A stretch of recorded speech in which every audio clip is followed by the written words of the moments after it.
Assalamualaikum warahmatullahi wabarakatuh. Selamat pagi, salam sejahtera untuk kita semua.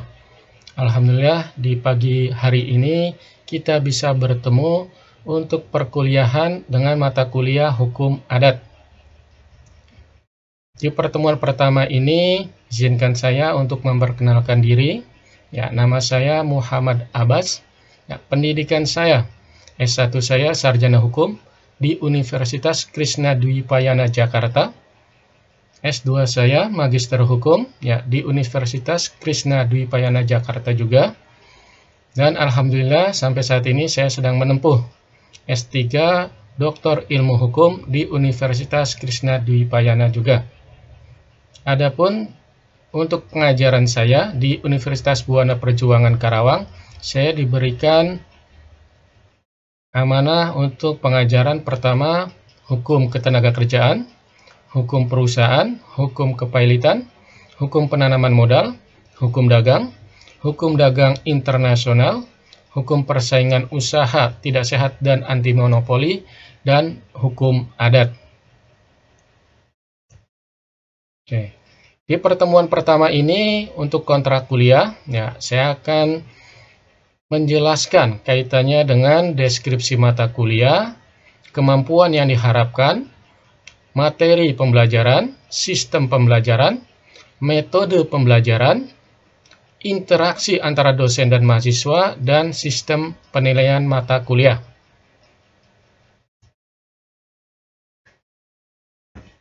Untuk mata kuliah hukum adat, deskripsinya yaitu membahas pokok-pokok pengertian dasar hukum berlakunya hukum adat, dan politik hukum yang berhubungan dengan hukum adat, tata susunan rakyat Indonesia, guna mempelajari hukum adat, serta hukum adat dan perubahan sosial. Hal ini diperlukan untuk mendasari perkembangan pola pikir, ide, wawasan, sikap, dan perilaku mahasiswa. Mata kuliah hukum adat juga memberi pengetahuan secara kritis dan analitis melalui pengkajian terhadap perkembangan hukum adat sebagai hukum yang tidak tertulis dalam bentuk perundang-undangan negara dan selalu tumbuh berkembang dalam tatanan kehidupan masyarakat. Kemampuan yang diharapkan. Mata kuliah ini bertujuan untuk memperkenalkan seperti apa hukum adat kepada mahasiswa semester pertama, agar mereka memahami apa hukum adat itu dan menumbuhkan minat mereka untuk lebih serius mempelajari hukum. Tujuan khususnya, pertama, mahasiswa memahami istilah hukum adat. Yang kedua, mahasiswa memahami pengertian adat dan hukum adat. Yang ketiga, mahasiswa memahami kegunaan mempelajari hukum adat dari beberapa sikap terhadap hukum adat dan sikap praktis dan nasional dalam mempelajari hukum adat. Selanjutnya untuk materi pembelajaran, kita akan mulai dari yang pertama urgensi hukum adat. Di situ nanti ada urgensi hukum adat dan unsur-unsur hukum adat. Selanjutnya pengertian dasar hukum adat yang berisi istilah hukum adat dan pengertian adat dan hukum adat. Yang ketiga, guna mempelajari hukum adat. Isinya guna mempelajari hukum adat dan pengertian pembinaan hukum adat nasional. Yang keempat, ciri dan sifat hukum adat, berisi ciri hukum adat dan sifat hukum adat. Yang kelima, hukum adat sebagai aspek kebudayaan, berisikan aspek kebudayaan dan hakikat kebudayaan. Keenam, sistem hukum adat, berisi sistem hukum adat, penyelidikan hukum adat, perbedaan sistem hukum adat dengan sistem hukum barat. Yang ketujuh, dasar hukum berlakunya hukum adat, yaitu berisikan kekuatan material berlakunya hukum adat dan dasar hukum. Yang kedelapan, perkembangan politik hukum. ya, berisi politik hukum, perkembangan politik hukum, ya.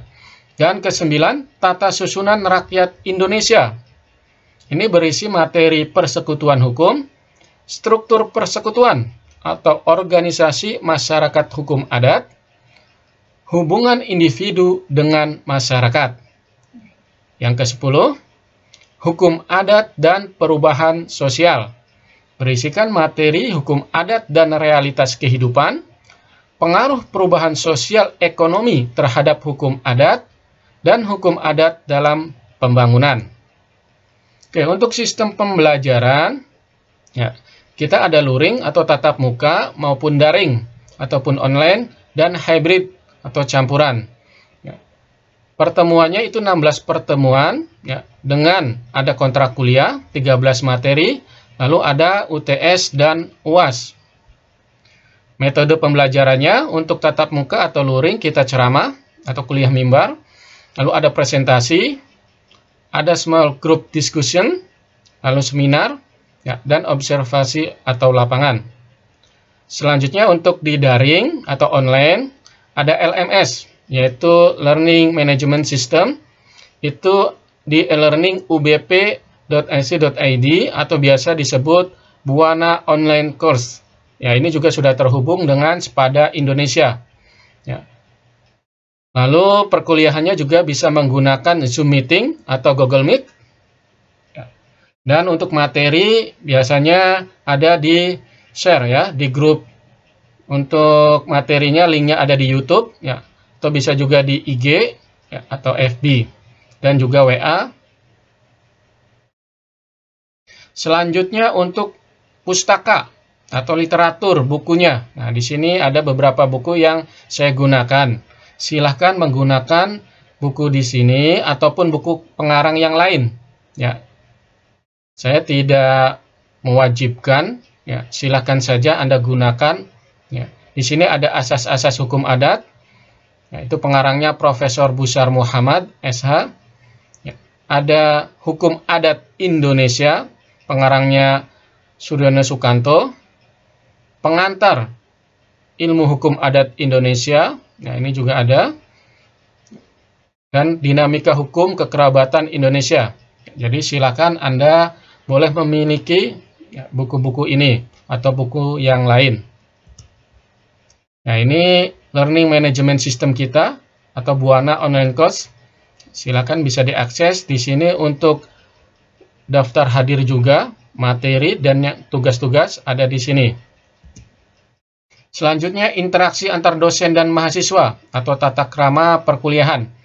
Ya. Untuk yang pertama, waktu keterlambatan, baik itu masuk kelas ataupun di daring online, ya, itu maksimal 30 menit. Yang kedua, wajib menggunakan pakaian sopan dan rapi. Dilarang menggunakan kaos oblong dan sandal.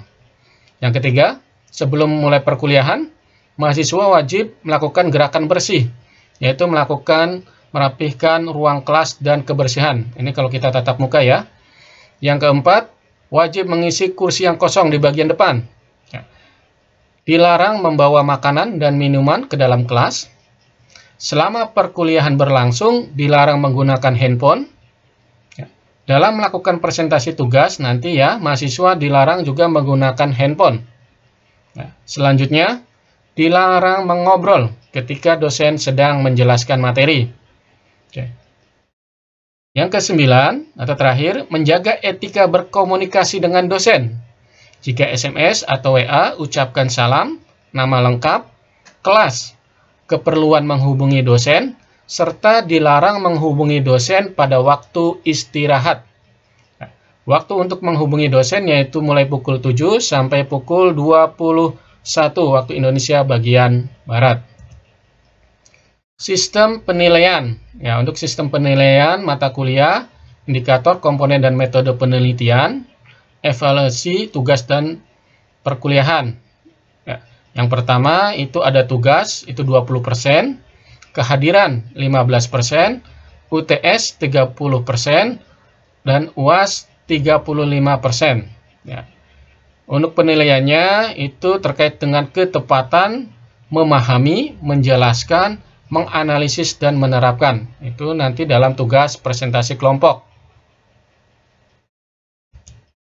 Sistem penilaian selanjutnya ya, di sini bisa kita lihat. Nah, ini sudah ada contohnya untuk rencana tugas mahasiswa, yaitu membuat makalah kelompok yang nanti dipresentasikan di depan kelas. Selanjutnya ada diskusi atau tanya jawab dengan teman-teman kelasnya. Sedangkan untuk UTS dan UAS, ya ini ada formatnya. Untuk UTS dan UAS bisa kita laksanakan nanti, ya baik itu secara online maupun tatap muka. Baik, saya kira untuk pertemuan pertama sudah saya jelaskan terkait dengan utamanya adalah deskripsi mata kuliah dan materi mata kuliah selama 1 semester untuk mata kuliah hukum adat. Sebagai kata terakhir, ya, budaya bangsa disanjung-sanjung, pakai batik tidaklah malu, agar bangsa dihormati selalu, laku dijaga, adat dijunjung. Terima kasih, semoga kita semua terlindung dari virus ataupun COVID-19 ini dan semoga pandemi lekas selesai. Ya, billahi taufiq wal hidayah. Wassalamualaikum warahmatullahi wabarakatuh.